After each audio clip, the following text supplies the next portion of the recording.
I believe that so much of what allows a smart and creative child to not just succeed, but truly unlock their potential is the development of life skills.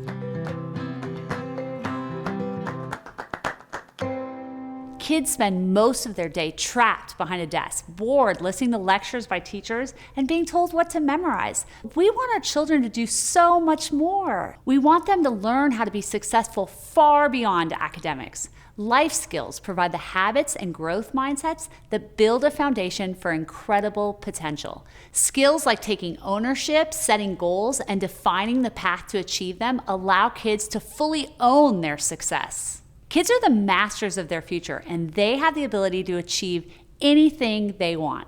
We want to see our children go after ambitious goals, so let's help create a supportive environment where students aren't afraid to think big and push their boundaries, especially beyond what the traditional school system defines. On this show, Gifted Minds Beyond the Classroom, we will learn how to help our kids develop outside of academics. Because when kids develop life skills, they can truly excel in and beyond the classroom.